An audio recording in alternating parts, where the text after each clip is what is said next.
Today is September 28th. That means we're exactly 20 days away from the start of the NBA season. So we really need to break down some really hot topics. But the first one, and I mean the most important, the team we've been talking about all summer, the Nets, right?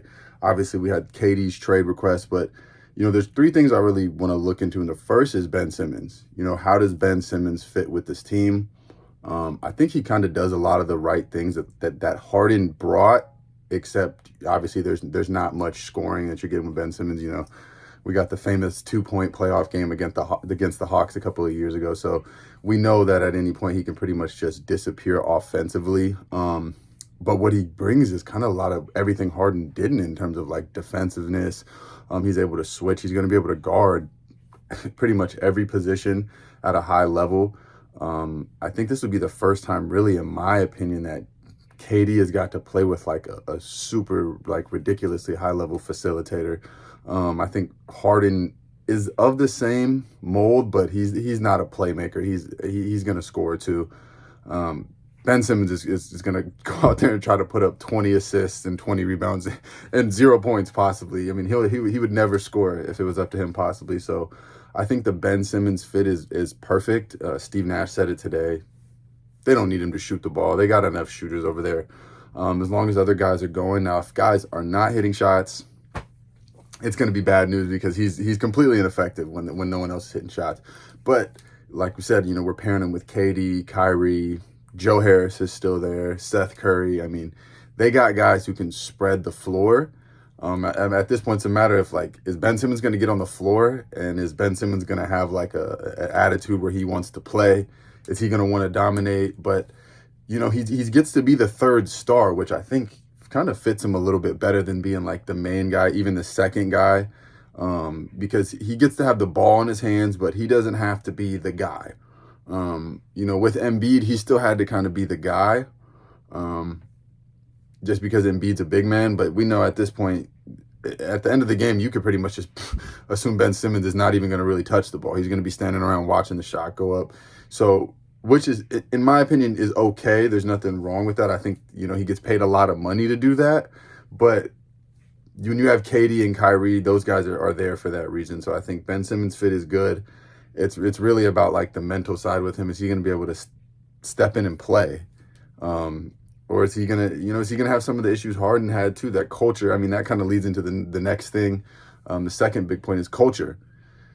Obviously, KD said himself the reason he didn't want to be there is the culture. They haven't really been able to establish anything. Kyrie kind of just does whatever it is he wants, it seems like. So I think really it's going to be really hard for them if they can't establish something that's set in stone.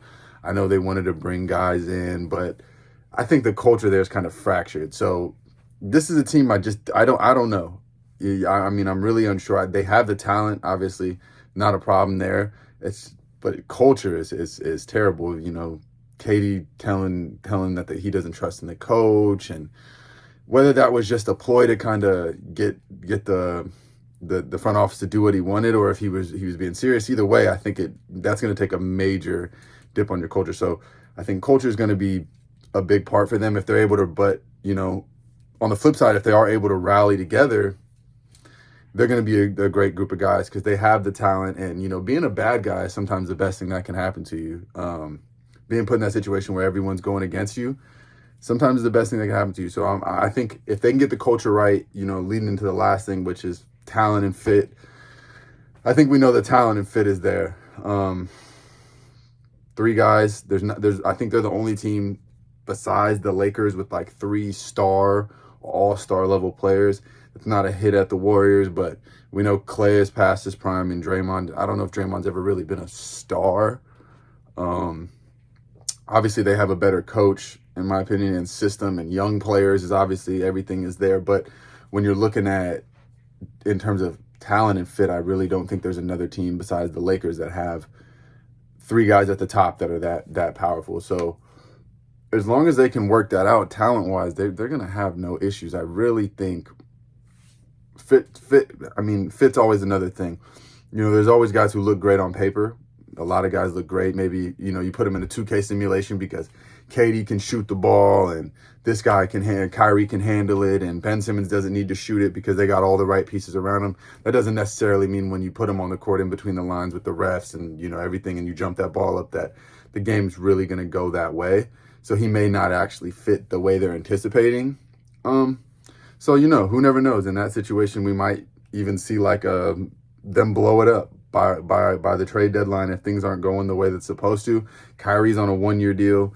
You know, they can still get KD out for a nice package. Obviously, it's not a Rudy Gobert level package, but we know that was an extorted trade. There was no reason that they should have gave up that much.